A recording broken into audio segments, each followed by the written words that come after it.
Hi, Renee here, and I'm here today with a demo of some cards. This particular one is one that we're doing at a ladies' night at my church, and so this is for you ladies. Thank you so much for being here. If by chance you're watching this after the event has already occurred and you want more information about the materials used, the products used, as well as the sizes of the paper cuts, just feel free to check out my coordinating blog post posted down below.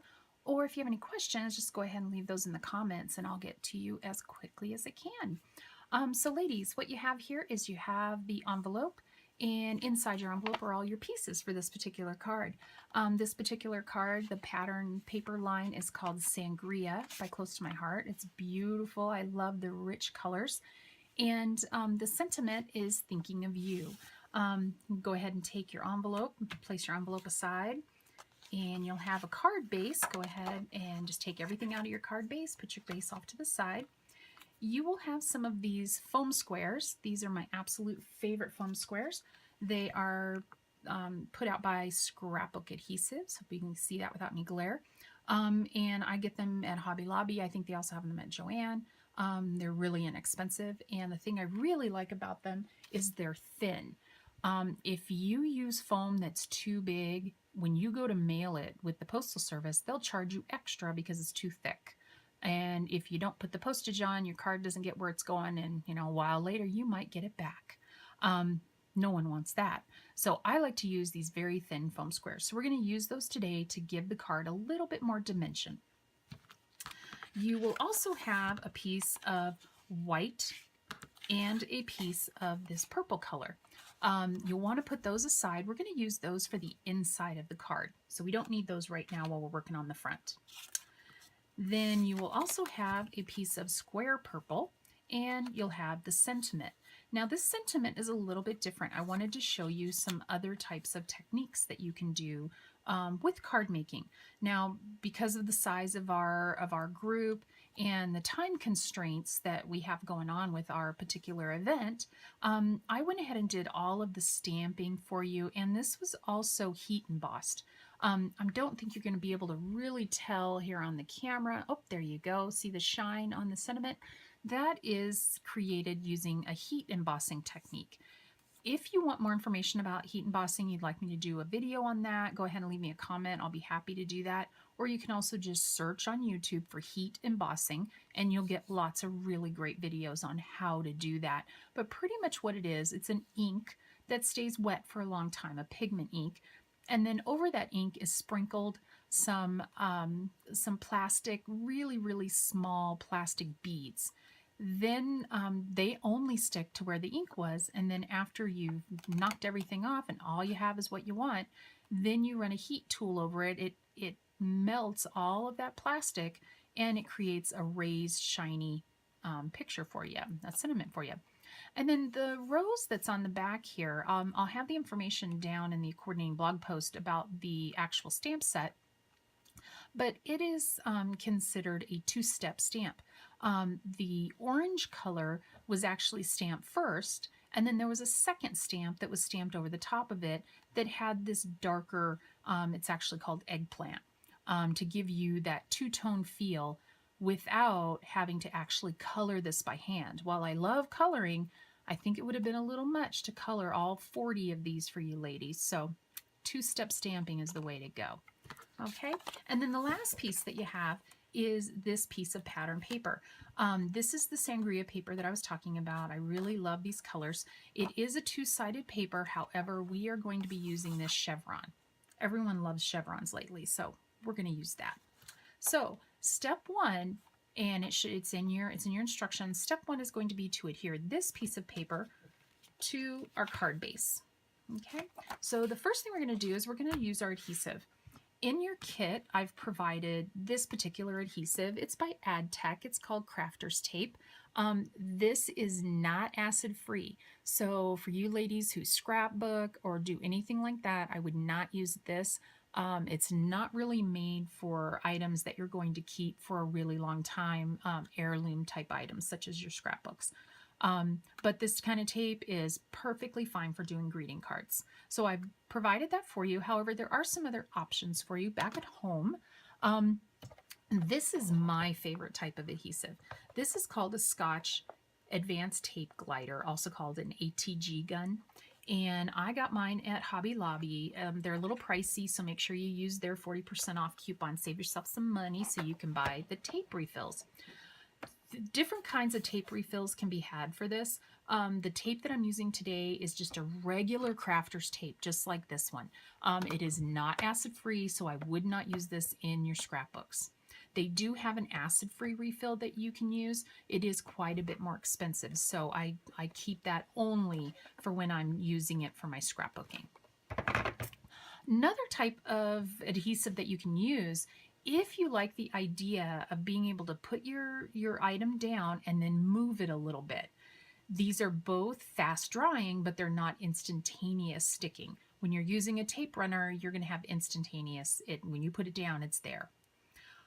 This is probably my favorite one, and it's mainly my favorite because the tip on it is so fine that you're able to get just a very small amount of glue. You don't want to put a lot of liquid glue when you're working with paper because it will tend to bubble your paper up. Although this also is a really good choice. They both cost about the same. You can find them at Hobby Lobby, Joann, Michaels, any of your local craft stores. Okay, so we're going to go ahead and use my tape gun. You would use yours exactly how I'm going to use my tape gun. You're going to take off your lid though. This does have a lid. Make sure you keep your lid because that keeps it from getting all icky and getting stuck on stuff. And you're just going to roll it. You're just going to roll it along. And that's how, and then lift it up when you're done. Same thing with this. I'm going to roll it along and lift it up. This does have a trigger so that I can stop the flow of the tape. There's a lot of videos on how to use these and how to fill them, but if you want me to do a video, just leave me a message. I'll do that for you. So when you're putting your tape runner down or your glue, you want to get as close to the edge as you can without going over the edge, because you don't want any of this glue to be on the front of the card, because what you'll end up doing is adhering your card inside the envelope, and then your recipient ends up having to tear the card apart to tear the envelope apart to get into the card, and usually ruins the card at the same time. So this is a side folding card that we're doing today. So you want your fold on your left-hand side, and you want to place this piece. I've cut this so that we have about 1/8 of an inch all the way around as a border. So just go ahead and put that down. And like I always say, this doesn't have to be perfect. This is not a machine making this card. This is a person making this card. So don't worry if you're a little bit off. It's not a problem. Okay, so step 2 is going to be taking this purple piece and adhering it on the front of the card. Now, you can do a couple different things. You can see that I have a grid mat, and it has measurements on the side. I'm also providing you at your tables, there should be different kind of rulers. This is my favorite ruler because it's clear. Unfortunately, they're pretty expensive, so I couldn't provide them for everybody. This was actually a gift from a wonderful quilt shop that's by my home that I absolutely love, and I love this ruler. So if you do want to get a ruler like this one, it's by a company called Creative Grids, and I think I've seen these at Joann and at Hobby Lobby, mainly in the quilting section, so not so much at Michael's since they don't carry fabric. But what you're going to want to do is this purple piece needs to be in the center of the card, set on a diamond. Now, for some of the cards, the chevron will help you do this. This particular one, not so much. So what I need to do is I need to find my center. So I'm going to go ahead and sit my card down on my grid here, find my center, which my center is going to be right here. And I'm going to put my adhesive on the back here. And again, don't stress over this, don't fret. However you make it, your recipient is going to love it.